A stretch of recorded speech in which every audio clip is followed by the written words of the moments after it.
दोस्तों, प्रधानमंत्री नरेंद्र मोदी 3 राज्यों के दौरे पर हैं। पीएम मोदी बिहार भी जा रहे हैं और वहां किसान सम्मान कार्यक्रम को संबोधित करेंगे। पीएम मोदी का आज यानी 24 फरवरी को भागलपुर दौरा है और इसे चुनावी नजर से भी देखा जा रहा है। दरअसल बिहार में इसी साल के आखिर में विधानसभा चुनाव होने वाले हैं और असल खेल यहीं से शुरू होता है।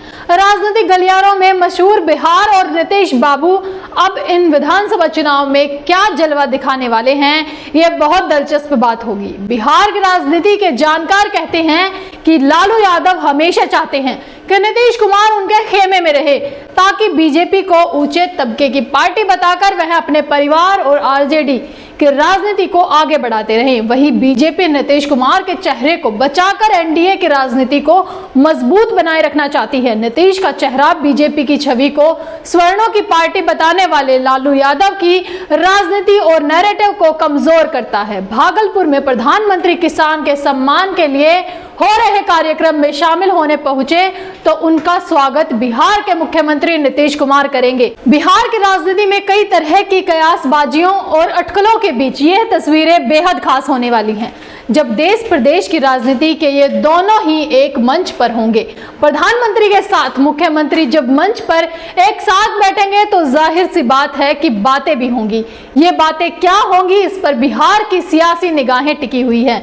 नमस्कार दोस्तों, मैं संजना आपके साथ और आप देख रहे हैं जनता की आवाज। दोस्तों, बिहार की राजनीति में मुख्य तौर पर 2 गठबंधनों का मुकाबला है, एक और एनडीए तो दूसरी तरफ महागठबंधन। एनडीए में बीजेपी और जेडीयू जहां प्रमुख पार्टियां हैं, वहीं महागठबंधन में राजद और कांग्रेस का नेतृत्व है। एनडीए में सियासत के हिसाब से बीजेपी और जेडीयू करीब करीब बराबरी का हक रखती हैं। वहीं महागठबंधन में कांग्रेस के राष्ट्रीय पार्टी होने के बावजूद क्षेत्रीय दल राजद का वर्चस्व है। अब गठबंधन की शक्ति को देखें तो राजनीति जनाधार में कागज पर बराबर देखते हैं। दोनों गठबंधनों में जमीनी स्तर का बहुत बड़ा अंतर है। इस अंतर के लिए सबसे बड़े जिम्मेदार बिहार के मुख्यमंत्री नीतीश कुमार। सीएम नीतीश एक ऐसी शख्सियत हैं जो वर्तमान में एनडीए की राजनीति के सबसे बड़े फेस कहे जा सकते हैं, लेकिन नीतीश कुमार को लेकर विरोधी कई तरह की बातें कह रहे हैं, खासकर तब जब दिल्ली में मुख्यमंत्री के शपथ ग्रहण समारोह में नीतीश कुमार प्रगति यात्रा की वजह से शामिल नहीं हो पाए थे। ऐसे में इसी बहाने आरजेडी के वरिष्ठ नेता और विधायक भाई वीरेंद्र ने बयान दे दिया कि बहुत जल्द नीतीश कुमार महागठबंधन के साथ आएंगे, क्योंकि नीतीश कुमार ही एक ऐसा चेहरा है जो बीजेपी को बिहार की राजनीति में आगे बढ़ा सकता है। नीतीश कुमार जी तो हमारे साथ आने वाले हैं, तो कहां से जाएंगे वहां पे। दरअसल नीतीश कुमार सिर्फ नाम नहीं, एक नैरेटिव है और इस चेहरे को हर हाल में एनडीए की राजनीति का नेतृत्व करने वाली बीजेपी आगे रखना चाहती है। वर्तमान में देश और प्रदेश की राजनीति में बीजेपी नीतीश कुमार के चेहरे को हर हाल में बचा कर रखना चाहती है। बिहार की राजनीति को जानने वाले यह खुले तौर पर कहते हैं कि लालू प्रसाद यादव की हमेशा से इच्छा रहती है कि नीतीश कुमार उनके कुनबे में रहे। उनकी राजनीति का आधार प्योर कास्ट बेस्ड है। यही वो आधार है जो नीतीश कुमार के इधर उधर होने से हिल जाता है।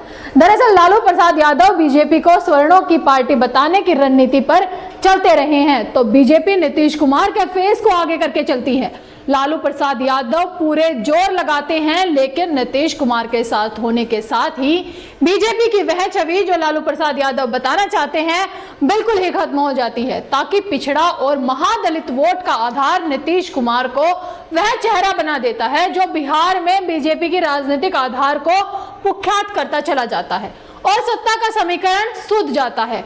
वरिष्ठ पत्रकार रवि उपाध्याय कहते हैं कि बिहार की राजनीति यह हकीकत है कि 3 प्रमुख दल राजद, बीजेपी और जेडीयू में से 2 दल जिधर होंगे उसकी ही बिहार में सत्ता रहेगी। इसके पीछे की वजह यह है कि लालू प्रसाद यादव मुस्लिम और यादव के अतिरिक्त अन्य जातियों का बहुत ही छोटा हिस्सा अपने साथ जोड़े पाते हैं। मुस्लिम यादव के साथ कुछ अन्य जातियों के वोट मिलते हैं, लेकिन सत्ता को साधने का वह अंक नहीं बना पाते हैं जो सीटों के गणित को चाहिए। तमाम नैरेटिव प्रचार के बाद भी बिहार में नीतीश कुमार के फेस के बूते पर 2019 में बिहार ने एनडीए को मजबूत बनाए रखा और 40 में से 30 सीटों पर विजय प्राप्त हुई। नकारात्मक माहौल में 75% नतीजों के साथ सत्ता में वापसी एनडीए के लिए बड़ी बात रही। जब बीजेपी 240 सीटों पर सिमट कर रह गई और एनडीए भी पिछले 351 सीटों की जगह 293 सीटों पर आ गई। जाहिर है कि एनडीए की सरकार तभी स्मूथ चल पा रही है जब नीतीश कुमार का साथ है। वहीं तेजस्वी यादव को भी एहसास है कि भाजपा और जदयू का गठबंधन बहुत मजबूत है। तेजस्वी यादव और लालू प्रसाद यादव मुस्लिम यादव समीकरण के रहने पर भी खतरा लगता है, क्योंकि लोकसभा चुनाव में जहां कई जगहों पर यादवों ने बीजेपी को भी वोट दिया, वहीं मुस्लिम वोट बैंक पर भी असदुद्दीन ओवैसी जैसे नेता अपनी राजनीति कर जाते हैं।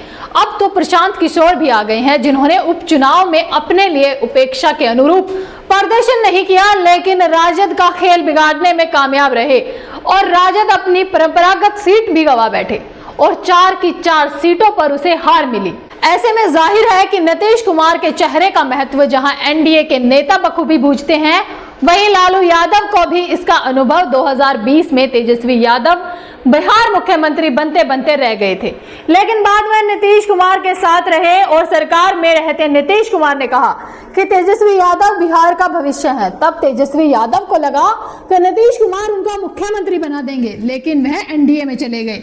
स्पष्ट है कि इससे तेजस्वी यादव खार खाए हुए हैं, लेकिन बिहार की जाति की राजनीति में लालू यादव को नीतीश कुमार के चेहरे का महत्व बखूबी पता है। साफ है कि जैसे लालू यादव को नीतीश कुमार के फेस का महत्व मालूम है, ठीक उसी तरह भाजपा भी नीतीश कुमार के चेहरे को अपना सबसे अचूक हथियार मानती है। यह हथियार आज से नहीं बल्कि 2005 से अब तक बीजेपी कई बार आजमा चुकी है और अब तो नीतीश के फेस को फेस भर नहीं मान रही है बल्कि ईश्वर तक मानने पर उतर आई है। दोस्तों, ये है बीजेपी का बिहार प्लान। इस पर आपकी क्या राय है? हमें अपनी राय कमेंट बॉक्स में कमेंट कर जरूर बताएं और ऐसी ही खबरों के लिए देखते रहे जनता की आवाज। इस वीडियो को लाइक करें, शेयर करें और अगर पहली बार जनता की आवाज न्यूज चैनल को देख रहे हैं तो चैनल को सब्सक्राइब भी करें और घंटी जरूर बजाएं, चैनल की भी और सरकार की भी।